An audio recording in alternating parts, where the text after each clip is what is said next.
Berjumpa lagi kita di sini. Untuk kali ini kita mengulas Provinsi Aceh. Sejarah Provinsi Aceh. Daerah Aceh yang terletak di bagian paling barat gugusan Kepulauan Nusantara, menduduki posisi strategis sebagai pintu gerbang lalu lintas perniagaan dan kebudayaan yang menghubungkan timur dan barat sejak berabad-abad lampau. Aceh sering disebut-sebut sebagai tempat persinggahan para pedagang Cina, Eropa, India dan Arab, sehingga menjadikan daerah Aceh pertama masuknya budaya dan agama di Nusantara. Pada abad ke-7 para pedagang India memperkenalkan agama Hindu dan Buddha.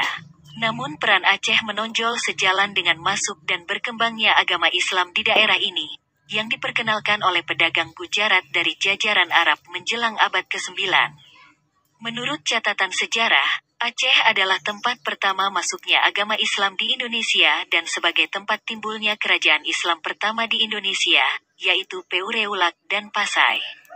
Kerajaan yang dibangun oleh Sultan Ali Mugayyad Shah dengan ibu kotanya di Bandar Aceh Darussalam, Banda Aceh sekarang, lambat laun bertambah luas wilayahnya yang meliputi sebagian besar pantai barat dan timur Sumatera hingga ke Semenanjung Malaka.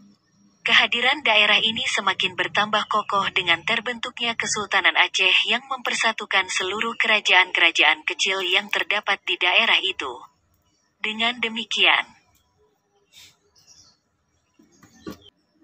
Kesultanan Aceh mencapai puncak kejayaannya pada permulaan abad ke-17, pada masa pemerintahan Sultan Iskandar Muda. Pada masa itu pengaruh agama dan kebudayaan Islam begitu besar dalam kehidupan sehari-hari masyarakat Aceh, sehingga daerah ini mendapat julukan Seramu Mekah, Serambi Mekah. Keadaan ini tidak berlangsung lama, karena sepeninggal Sultan Iskandar Muda para penggantinya tidak mampu mempertahankan kebesaran kerajaan tersebut. Sehingga kedudukan daerah ini sebagai salah satu kerajaan besar di Asia Tenggara melemah. Hal ini menyebabkan wibawa kerajaan semakin merosot dan mulai dimasuki pengaruh dari luar.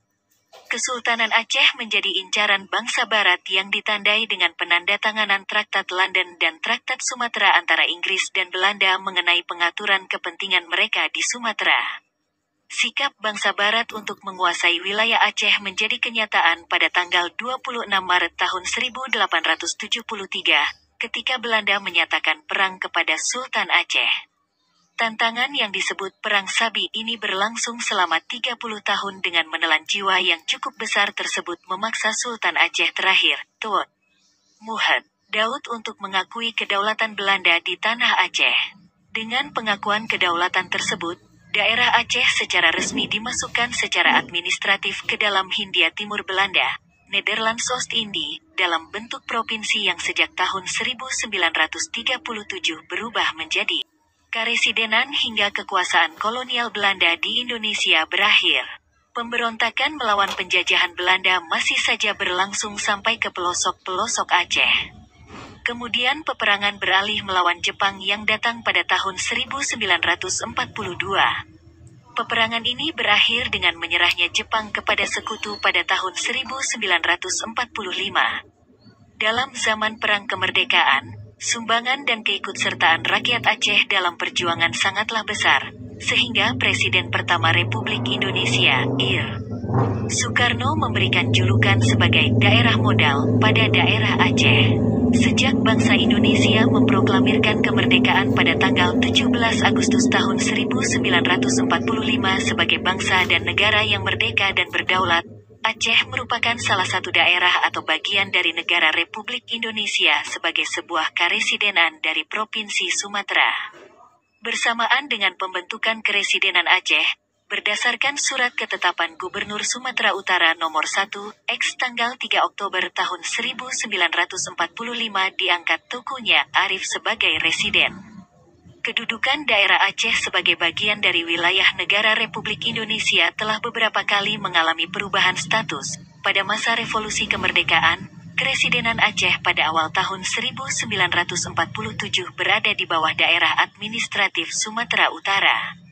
Sehubungan dengan adanya agresi militer Belanda terhadap Republik Indonesia, Karesidenan Aceh, Langkat dan Tanah Karo ditetapkan menjadi daerah militer yang berkedudukan di Kutaraja, Banda Aceh sekarang, dengan Gubernur Militer Tengku Muhammad Daud Bereh.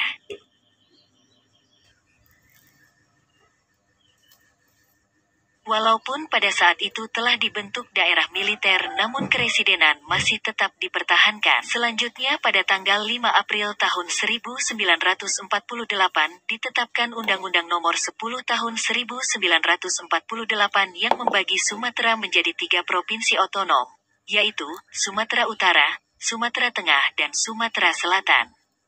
Provinsi Sumatera Utara meliputi Keresidenan Aceh, Sumatera Timur dan Tapanuli Selatan, dengan pimpinan Gubernur Mer. S.M. Amin.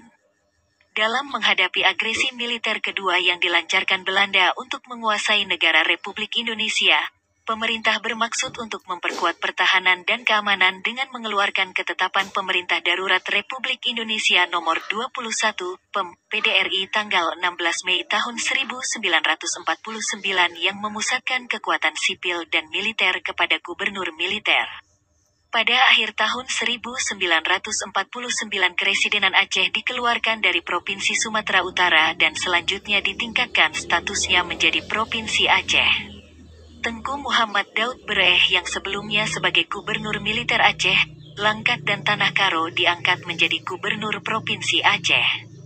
Beberapa waktu kemudian, berdasarkan peraturan pemerintah pengganti Undang-Undang Nomor 5 Tahun 1950 Provinsi Aceh kembali menjadi keresidenan sebagaimana halnya pada awal kemerdekaan.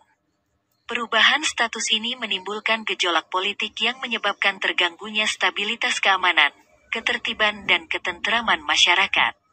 Keinginan pemimpin dan rakyat Aceh ditanggapi oleh pemerintah sehingga dikeluarkan Undang-Undang Nomor 24 Tahun 1956 tentang pembentukan kembali Provinsi Aceh yang meliputi seluruh wilayah bekas Keresidenan Aceh. Dengan dikeluarkan Undang-Undang Nomor 1 Tahun 1957, status Provinsi Aceh menjadi daerah swatantra tingkat 1 dan pada tanggal 27 Januari tahun 1957 A. Hashmi dilantik sebagai Gubernur Provinsi Aceh. Namun gejolak politik di Aceh belum seluruhnya berakhir. Untuk menjaga stabilitas nasional demi persatuan dan kesatuan bangsa, melalui misi Perdana Menteri Hardi yang dikenal dengan nama MISSI Hardi tahun 1959 dilakukan pembicaraan yang berhubungan dengan gejolak politik, pemerintahan dan pembangunan daerah Aceh. Hasil misi tersebut ditindaklanjuti dengan Keputusan Perdana Menteri Republik Indonesia Nomor 1 MISSI 1959.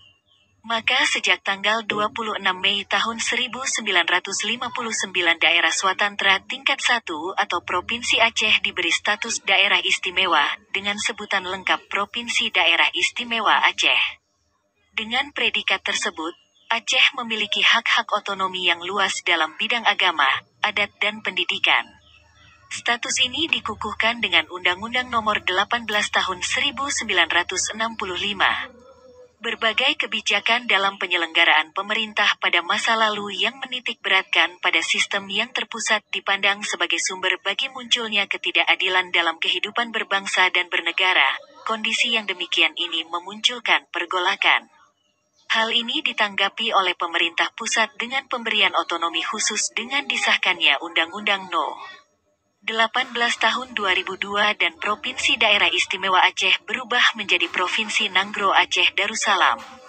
Kemudian berdasarkan Peraturan Gubernur Aceh Nomor 46 Tahun 2009 tentang penggunaan sebutan nama Aceh dan gelar pejabat pemerintahan alam tata naskah dinas di lingkungan pemerintah Aceh tertanggal tanggal 7 April tahun 2009, ditegaskan bahwa sebutan daerah otonom, pemerintahan daerah, kepala daerah, wakil kepala daerah, Dewan Perwakilan Rakyat Daerah, nomenklatur dan papan nama Satuan Kerja Pemerintah Aceh, SKPA, titelatur penanda tangan, stempel jabatan dan stempel instansi dalam tata naskah dinas di lingkungan pemerintah Aceh, diubah dan diseragamkan dari sebutan nomenklatur Nanggro Aceh Darussalam, NAT, menjadi sebutan nomenklatur Aceh.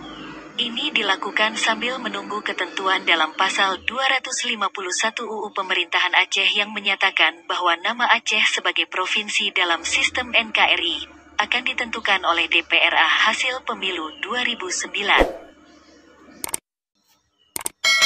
Oke, geng, demikian yang dapat kami ulas untuk Provinsi Aceh.